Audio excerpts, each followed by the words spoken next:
श्री राधा रानी चरण बंदो बारंबार,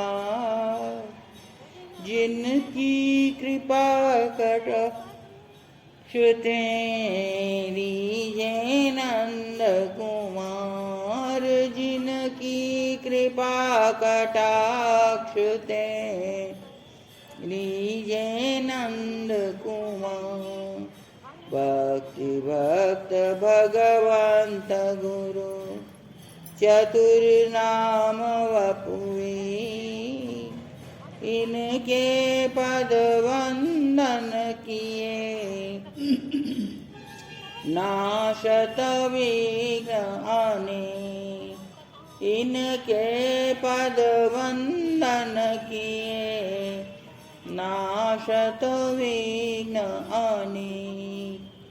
राधा कराव चित पल्लव वल्लरी के, राधा पर कविलसन मधुर स्थली के, राधा यशो मुखर मत खगावली के, राधा विहार विपिने रमतम मनो में, श्री राधा विहार विपिने रमतम मनो में।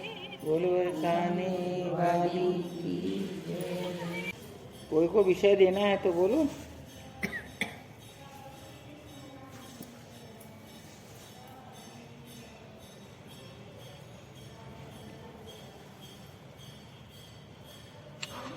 भाई दीपावली क्या है? आ रही है दीपावली का ही कह देते।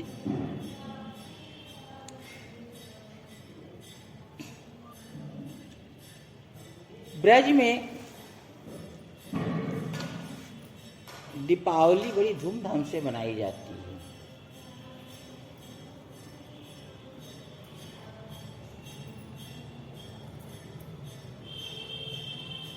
बिहार पंचमी का बहुत बड़ा उत्सव वृंदावन में होता है। दीपावली उतनी बड़ी नहीं होती, तो घर घर की होती है और राधाश्री बरसाने में जोर शोर से होती है। लट्ठमार होली बरसाने में होती है। लट्ठमार होली नंदगांव में भी होती है। एक बार हम नंदगांव गए थे तो लट्ठमार होली करवाए थे। उसमें हम लोग के पंडा जी की पत्नी गाने में बहुत मजबूत थी। 1.5 घंटा गाई और नाची। सब ब्रजवासियों को जमा कर लिया। खूब बड़ा मेला लग गया, खूब लठमार होली हुई। दीपावली का हम लोग सीधे अर्थ में अर्थ लेते हैं कि इस जगत में तो दीपावली का अर्थ होता है विजय। कि दीपावली क्यों मनाई जाती है यहाँ?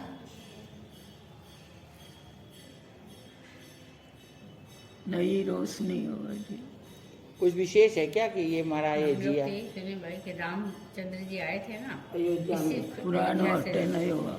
बोल रहे हैं कि रामचंद्र जी आज के दिन ही, दीपावली वाले दिन ही अयोध्या में पहुंचे थे, इसीलिए सब घर घर यह भी बात लिखी है कि राम जी दशहरा न विजय प्राप्त करी है, दीपावली न अयोध्या। दीप मालिका जो है, दीपक जब जलता है उसकी लौ ऊपर की ओर जाती है। ऊपर कौन होता है? ठाकुर होता है। दीपक की लौ कभी नीचे नहीं आती। आप टेढ़ा करके भी दीपक को जलाइएगा तो उसकी लौ ऊपर ही जाएगी। दिवाली से हम लोगों को ये सीखना चाहिए कि दिवाली पर दीपक की लौ हम अपने हृदय में जला लें तो फिर मेरा हृदय हमेशा ऊपर की ओर जाएगा ना। दीपक की लौ ऊपर जाती है, मेरे हृदय में अगर हम वो दीपक जला लेंगे तो हमारी लौ भी तो हमेशा ऊपर जाएगी। ऊपर तो प्रभु, दूसरा तो होता नहीं। दीपावली से हम लोग ये अर्थ लेते हैं, अब आपके कहने से हम ये अर्थ भी लगा सकते हैं कि दीपावली पे सब अपना घर साफ करते हैं। इसीलिए करते होंगे कि राम जी आएंगे तो उनके सत्कार में सब अपना अपना घर साफ करते हैं। हमारे यहाँ तो राधा रानी का साम्राज्य है, इसलिए राधा रानी जब राधाष्टमी पर आती है तो उसके पहले सफाई होती है दीपावली पे। और ऐसा प्रचलन सभी घरों में है जगत में कि सबके घरों का कूड़ा निकाला जाता है। जितने दिन का वियोग था श्री राम का वो आज खत्म हो गया दीपावली के दिन। तो हमारे भी जितने कूड़े भरे हैं घर में सब निकाल दिया जाता है। श्री राम अयोध्या में प्रवेश करेंगे। श्री राम मर्यादा के पुरुषोत्तम, उन्होंने जीवन में आदर्श रखा है मर्यादा, और हम जिसको मर्यादा समझते हैं वो मर्यादा है ही नहीं।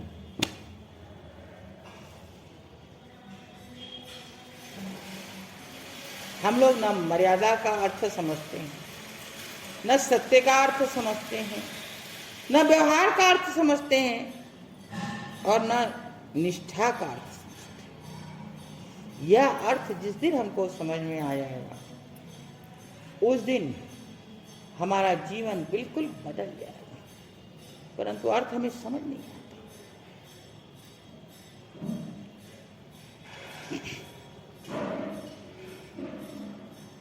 हमें कभी कभी बड़ी हंसी आती है।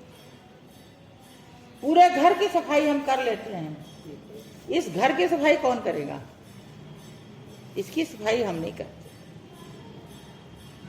मेरे हिसाब से दिवाली पर जिससे भी वैमनस्यता हो सब दूर कर देते, इसको भी साफ कर लेना चाहिए। श्री राम आएंगे अर्थात भगवान है, जिनके जो पूज्य हैं उनके लिए स्थान खाली करो, स्थान साफ करो, खाली करो। प्रभु आए उनको स्थान दो, उनको बैठने के लिए स्वच्छ वातावरण मिले, स्वच्छ आसन मिले, स्वच्छता में वो बैठ जाएं। इससे बढ़िया और क्या हो? हम ऐसा करना उचित नहीं समझते। बाहर की झाड़ बाहर करने में हम इतने थक जाते हैं कि इस बात पर हमारी दृष्टि है कि हमें अपना हृदय भी स्वच्छ करना। 2, 4, 5 दिन पहले अगर हम सफाई कर लें तो हमें कुछ सोचने का अवकाश मिलता है। अब दीपावली पे हम लोग मिठाई बनाते हैं, ठीक है, श्री राम आए हैं, इस उपलक्ष्य में हम लोग मिठाई बना रहे हैं, बात जुड़ती है। पर हम लोग जब मिठाई बनाते हैं तो पहले आंकड़ा लगाते हैं, उसको देने इतना चाहिएगा, उसको देने इतना चाहिएगा, उसको देने इतना चाहिएगा। अब आप बोलिए कि लिस्ट ना बनावे तो कैसे बनावे? जब हम लिस्ट बनाना शुरू करते हैं तो ऊपर में भोग का कॉलम नहीं बनाते। अगर हम पहला लिख दें कि प्रभु के भोग में इतनी माटी लगेगी, प्रभु के भोग में इतनी सुहाली लगेगी, तो फिर जितना नीचे रखे सब भोग हो गया ना। जब नल के एक बाल्टी जल में अगर 2 बूंद गंगा जल मिला दीजिए तो पूरा गंगा जल हो जाता है। सबसे ऊपर हम जिसको रखे हैं, ऊपर से दिया ना, ऊपर में अगर हमने प्रभु के भोग को प्राथमिकता दे दी तो नीचे हम चाहे जो भी लिखे सब आंकड़ा मेरा प्रभु के भोग में चला जाता है। तो हमें हर समय भगवान को आगे रखने की आदत बनानी चाहिए। आज 14 साल तक एक संत ने कहा 14 साल तक किसी के घर दिवाली नहीं बनी अयोध्या में। बोले संध्या बत्ती का दीपक भी जो है एक छोटी सी लौ जल जाती थी और सब अयोध्या वासियों का घर अंधेरा रहता था। पूरी अयोध्या नगरी अंधेरा रहता था। जहाँ श्री राम नहीं है वहां कैसी रोशनी, कैसा प्रकाश। नियम के हिसाब से एक दीपक जला दिया जाता था। ऐसा भी सुना है उन दिनों बिजली नहीं होती थी, जब श्री राम का अवतार हुआ था उन दिनों सब जगह दीपक प्रज्वलित हुआ करते थे। तो दीपक जलता था तो बस एक छोटा सा दीपक सब जला देते। किसी के मन में ये उत्साह नहीं था कि दीपक जलाना है। एक संत ने तो यहां तक कहा कि 14 साल तक अयोध्या के किसी लड़के या लड़की का विवाह नहीं हुआ। किसी संत ने कहा था, हमने सुना कि 14 साल अयोध्या में बाजा नहीं बजा। शादी होगा तो बाजा होगा, तामझाम होगा। और जितने बालक पहले मां के गर्भ में आ गए उनको तो पैदा करना आवश्यक था, और उस 14 साल में उनके अलावा कोई बालक भी पैदा नहीं। सब ने ब्रह्मचर्य का पालन किया कि श्री राम वन में कष्ट ना पावें और शीघ्र हमारे घर चले आए। किसी संत से हमने सुना था 14 साल अयोध्या में विवाह नहीं हुआ, धूमधाम नहीं हुई और कोई बच्चा पैदा नहीं। अब वो 2-4-6 महीना में जो पहले के बच्चे थे वो तो हुए ही हुए, पहले साल ले लीजिए। कोई महिला गर्भवती नहीं, क्योंकि कोई स्त्री पुरुष का संपर्क ही नहीं हुआ। सब वियोग में इतने पागल थे, किसी ये सोचता था कि हम स्त्री पुरुष का संपर्क करें। अयोध्यावासी पूर्ण रूप से श्री राम पर समर्पित थे। जब श्री राम अयोध्या आए तो सबने चाहा कि हमसे मिलें। कोई इस विलंब को सहन करने तैयार नहीं था कि पहले उससे मिलने तब हमसे मिलें। इतनी प्रतीक्षा करने कोई तैयार नहीं। श्री रामचरितमानस में लिखा, अमित रूप प्रगटे तहि काला, जथा जोग मिले सबहि कृपाला। तो उन्होंने भी, श्री राम ने भी अपने भक्तों की मनसा पूरी करने के लिए किसी को भी एक क्षण का प्रतीक्षा करने का मौका नहीं दिया। अमित रूप, उतने रूप जितने अयोध्यावासी थे उतने रूप धारण करके, यथा जोग मिले सबहि कृपाला। जिसको प्रणाम करना था उसको प्रणाम किए, जिसको हृदय से लगाना था हृदय से लगाए, जिसको आशीर्वाद देना था आशीर्वाद दिए, सब जथा। और ऋषि मुनियों को दंडौत किए। यथा जोग मिले सबहि कृपाला। अच्छा, उसके बाद में यह भी है, उमा मरम यह काहू न जाना, बिनमली चले करत गुण गाना। शिव जी कहते हैं पार्वती, यह भेद कोई जान नहीं सका। सब यही बोले राम, श्री राम हमसे सबसे पहले मिले। अब किसी को इतना अवकाश नहीं था कि बैठ के बात बनाए, तुमको कैसे मिले हमको मिले, हमको कैसे मिले तुमको मिले। तो सबके मन में कि श्री राम हमको सबसे पहले मिले, और बात करने का अवकाश तो वहां था।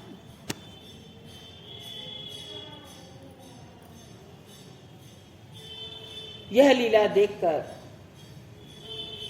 श्री राम की महिमा का गुणगान करते हुए सूर्य भगवान अस्ताचल हो गए। दिन मनि चले करत गुण गान।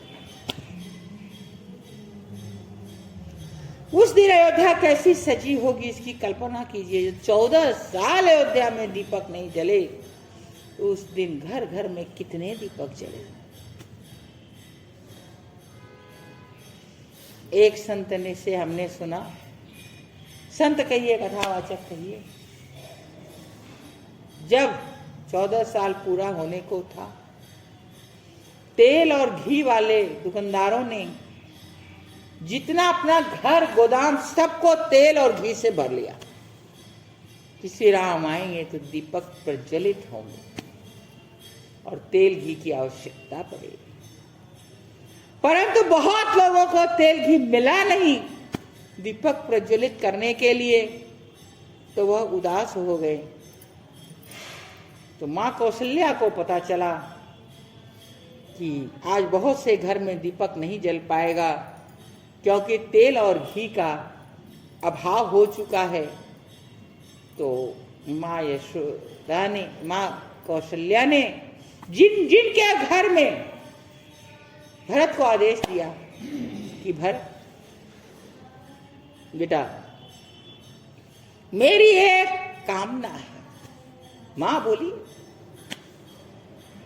जिसके घर में दीपक न जला हो उसके घर में तुम दीप प्रज्वलित करवा दो।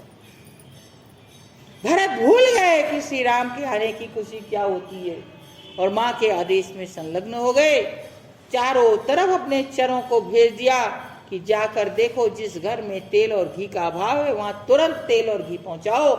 जो घी चाहते हैं उनको घी दो, जो तेल चाहते हैं उनको तेल दो। किसी के घर में आज शाम काल को अंधेरा नहीं रहता।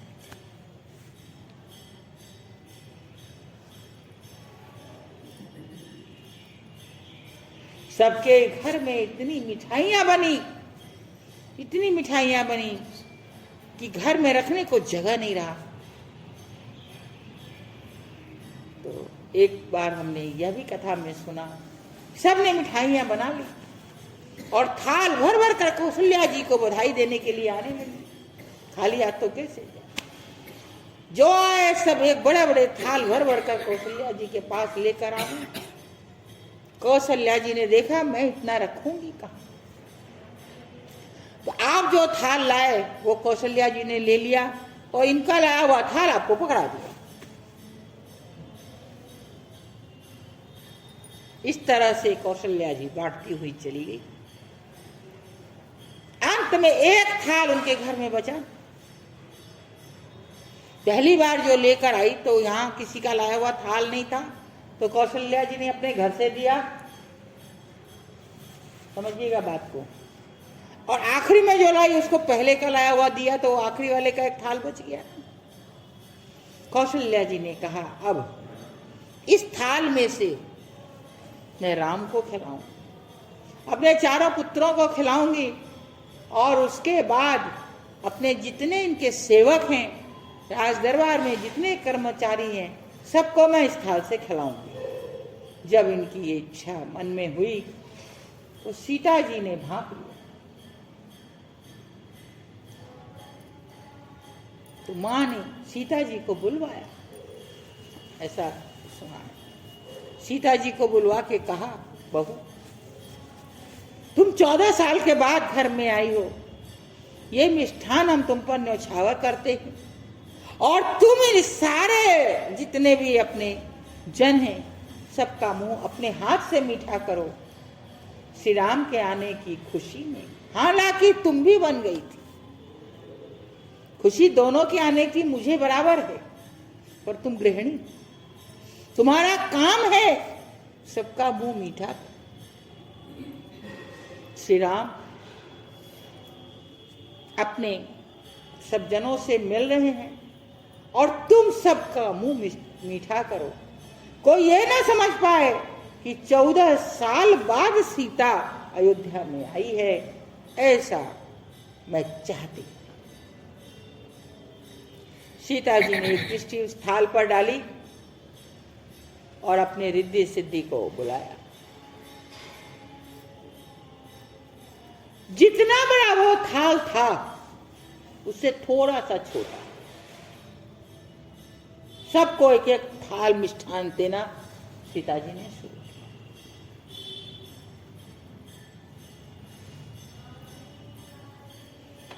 कई लाख थाल लग गए, वो थाल रिक्त नहीं हुआ। देते चले गए, देते चले गए। लगभग 7 घंटे का समय बीत गया। दोपहर 2 बजे से थाल बांटने का कार्यक्रम चला और 9 बजे तक यह कार्यक्रम चलता है। कौशल्या जी ने कहा सीते अब तुम थक गई और अब विराम कर दो इस काम को। बोले नहीं मैया मां, अभी 2 जन बाकी हैं, वो जब तक ना लें। कौशल्या जी कौन 2? बोले एक भरत लाल और एक शत्रुघ्न लाल। वो 2 भी नहीं आए हैं, और वो जब तक ना लें तब तक मैं विराम कैसे दे सकती। मां ने चर भेजकर भरत लाल और शत्रुघ्न लाल को बुलवाया और कहा, तुम्हारी भाभी थक गई है, तुम अपनी अपने थाल स्वीकार करो और भाभी को विश्राम करने जाने दो। भरतलाल जी सीता की गोद में सो जाते।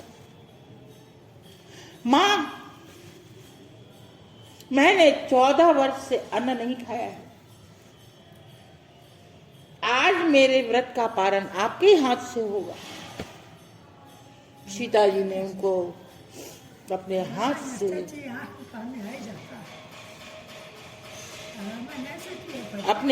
से खिलाया।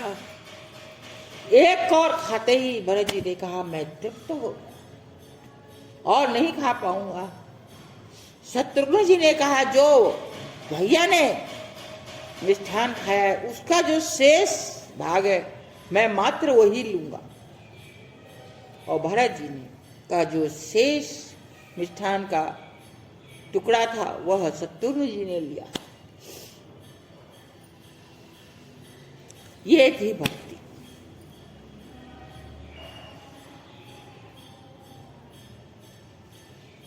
सुतकीर्ति, मांडवी, उर्मिला जैसे ही सीता जी थाल देना प्रारंभ करी, सब उनके संग आकर सेवा में लग गई थी। सीता जी थाल पकड़ाती थी और वो लोग एक एक थाल ले जाकर सबको वितरण कर रही थी। जब भरत और शत्रुघ्न पा चुके और विराम के लिए जाने लगे तो दौड़ा दौड़ा एक धोबी आया। एक धोबी आया, मां मैं बहुत भूखा। अरे तुम कहां थे? मैं अयोध्या में नहीं था, मेरा दुर्भाग्य था। मां मुझे कुछ भोजन चाहिए। सीता जी ने सोचा, मैंने तो विराम दे दिया है, अब मेरे पास शेष क्या है? दृष्टि डाली, वो थाल वैसे का वैसे रखा था। कौशल्या जी पहले क्या कर रही थी, एक जन एक थाल लाता और दूसरा लाया, उसका लिया और उसको दिया। सीता जी ने वो थाल जो रखा था, जिसके को माध्यम बनाकर पूरे नगर को बांटा था, वही थाल उठाकर उस धोबी को दे दिया। धोबी घर गया। अब घर गया तो उस थाल में से वह खाना उसका पूरा परिवार खाए, पर थाल में कुछ कमी न नजर आए, वैसा का वैसा। दौड़ा दौड़ा मां सीता के पास आया, मां ये क्या है? मां सीता मुस्कुराई, कुछ बोली नहीं।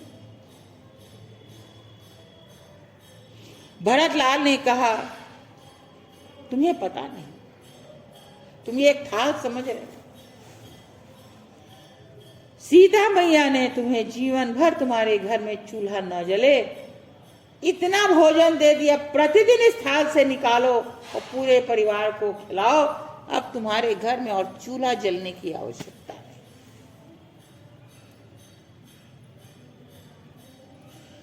उन कथावाचक कहें, संत कहें, भक्त कहें, उन्होंने कहा आज वो परिवार अभी भी अयोध्या में है और उसके घर में आज भी चूल्हा नहीं जलता, उसको भी कनक भवन से ही भोजन मिलता है। कनक भवन से ही भोजन मिलता है। तो अब हम नहीं जानते इस विषय में कुछ भी, जैसा हमने सुना वैसा बताया। उस परिवार में आज तक चूल्हा नहीं जलता है। ये महिमा थी श्री राम।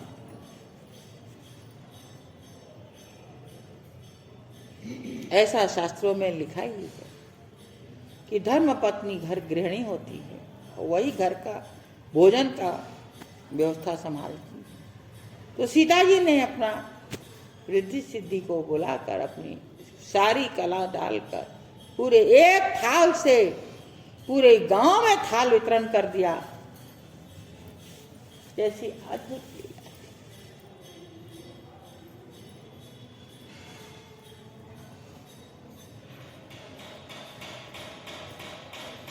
श्री राम की सेवा में लक्ष्मण जी, भरत जी और शत्रुघ्न जी लगे रहते थे, उसी तरह श्रुतकीर्ति, मांडवी और उर्मिला सीता जी की सेवा में लगी रहती थी। कभी ये नहीं सोचा कि मेरी जिठानी है कि मेरी देवरानी है। मतलब सीता जी कोई काम के हाथ न लगा ले, उनकी ये चेष्टा रहती थी। एक बार मधुर हंसी की ठिठोली करते श्री राम ने कहा, सीते, तुम्हारे हाथ का बना व्यंजन खाए बहुत दिन बीत गए, कुछ व्यंजन अपने हाथ से बनाकर तो मुझे खिलाओ। सीता जी चौंके नहीं गई। अब जैसे ही उन्होंने बनाना शुरू किया, श्रुतकीर्ति, मांडवी और उर्मिला आकर खड़ी हो गई। दीदी आप क्या कर रहे हैं, हमारे रहते आप बने।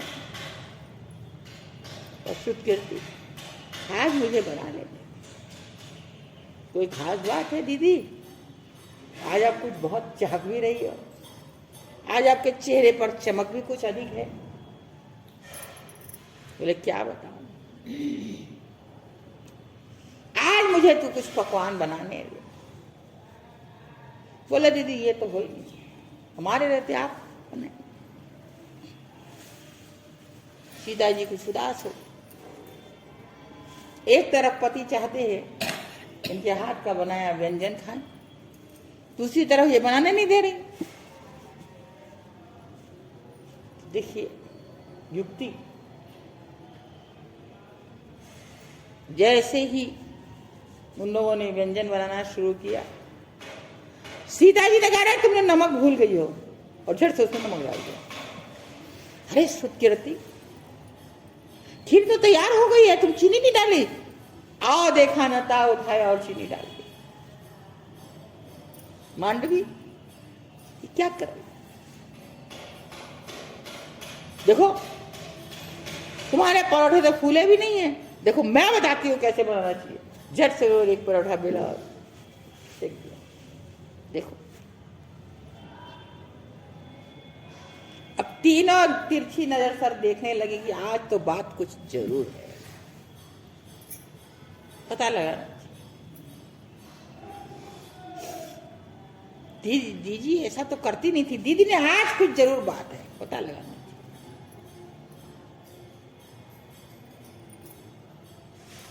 जब भोजन का समय आया तो श्री राम के बगल में श्री सीता जी बैठकर भोजन किया करती थी और तीनों भाई नीचे बैठकर भोजन करते थे। श्री राम ने तिरछी नजर से सीता जी को देखा और सीता जी ने तिरछी नजर से श्री राम को देखा। नेत्रों नेत्रों में क्या बात हुई वो पता नहीं।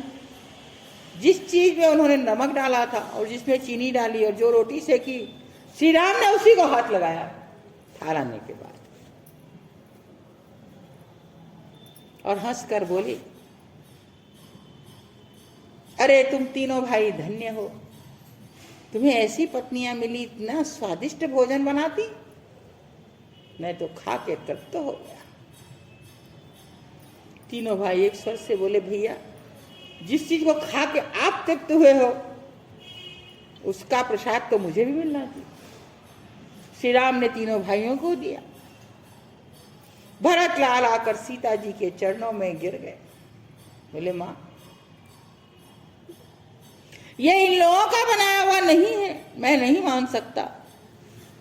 इसमें तो आपके हाथ की सुवास आ रही है, मुझे थोड़ा और चाहिए। सीता जी करें क्या, एक रोटी बनी, कुछ राम ने खाई, कुछ तीनों भाई को दी, अब शेष है कहां? वो तीनों समझ गए कि आज क्या खास बात थी। जब भोजन का विराम हुआ तो सीता जी के पास आकर कहने लगी, दीदी आपने पहले क्यों नहीं बताया कि भैया की इच्छा आपके हाथ का बना हुआ व्यंजन खाने की? बोले, ऐसी कोई बात नहीं थी, ये तो मजाक मजाक में उन्होंने कह दिया था, हम समझ गए। उस दिन से जब भी ये तीनों चौके में जाती तो कहती दीदी आइए ना, और कुछ ना कुछ उनसे बनवाती। और देखिए अंदर का तार जो जुड़ा होता है, श्री राम उसी का सबसे पहले खाते जो श्री सीता जी ने बनाया था। तो वो लोग कहती कि भैया तृप्त होते हैं आप ही के भोजन से। ऐसा हंसी ठिठोली चल रहा था अयोध्या। दीपावली थी, तब तक चला जब तक सीता जी को वनवास नहीं। तीनों देवरानी बनकर नहीं रहती थी, सेविका बनकर रहती थी। कभी ये नहीं दिखाया कि हम।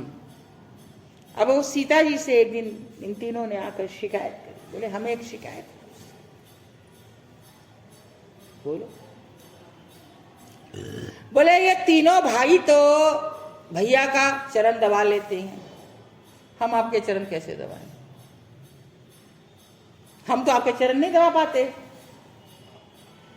क्योंकि जब ये तीनों भाई भैया के चरण दबा कर निकलते हैं तब आप महल में प्रवेश करते हैं, और जब भैया और आप हैं तो वहां हम जा नहीं सकते, हम आपके चरण कैसे दबाएं? सीता जी मुस्कुराई, और मुस्कुराने के बाद मन ही मन उन्होंने कुछ ठाना। अचानक चल रही थी, पैर फिसल गया। फिसलता नहीं पैर, लेकिन उनको चरण उनसे दबवाना था, पैर फिसल गया। तीनों दौड़ी नहीं करे, क्या हुआ दीदी, क्या हुआ दीदी, कैसे गिर गई, कैसे गिर गई? महल में तो कहीं कुछ रहता ही नहीं, कैसे गिर?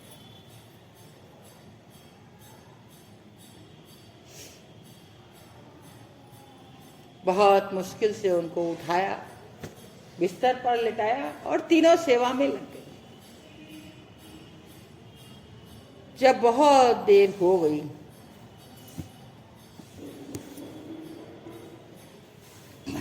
तो श्रुतकीर्ति के मन में आया कहीं ये हमसे सेवा लेने के लिए तो दीदी ने चोट नहीं खाई। श्रुतकीर्ति ने कहा दीदी एक बात आप सच सच बताइए, क्या ऐसे नहीं मानेंगे हम आपको भाई साहब की आन? आप मिथ्या भाषण मत करिएगा। आप गिरी थी कि जानबूझकर गिरी थी? सीता जी मुस्कुराई, बोले तुम तीनों मेरी छोटी बहन हो, तुम्हारी इच्छा को रखना तो मेरा काम है। क्यों तुम हमें किसी चीज को छूने नहीं देती, सब काम आगे से आगे करके रखती। तुम्हारी छोटी सी इच्छा मैं पूरी नहीं कर सकती थी, तो मैंने बानक बनाया कि तुम मेरे चरण दबा लो।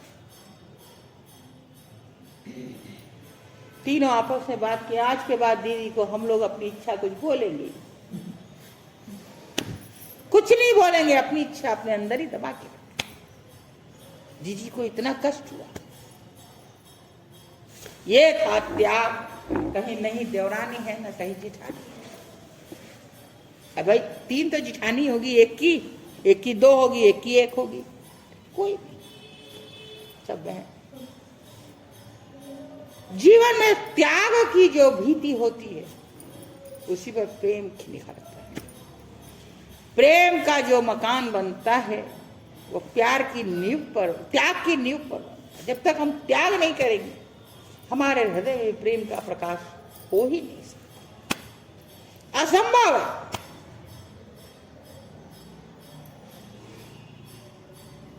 इसलिए जीवन में त्याग सबसे बड़ा पहलू है। अब त्याग किस चीज का करना ये नहीं, हर वस्तु का और हर इच्छा का त्याग ही त्याग है, तब प्रेम की दीवार खड़ी।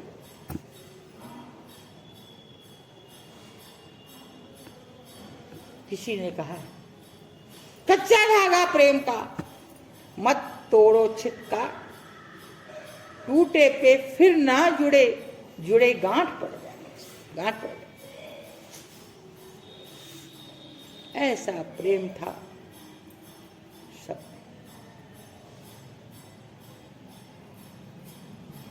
कोई नहीं जानता था ये देवरानी है, ये जिठानी है। गलत बात सुन लेते भाई, बोलता तो भूलता नहीं आदमी, उसी को करते हैं भूलना तो दिमाग में। क्योंकि हमारा स्वाभिमान को ठेस लगती है और उस स्वाभिमान के ठेस को हम भूल नहीं सकते। वास्तव में कुछ है नहीं, कुछ है ही नहीं। लेकिन हमारा स्वाभिमान के ऊपर प्रहार होता है। जिस तरह के बोला हम भूलते नहीं आज तक। याद बोल बरसाने वाली की जय।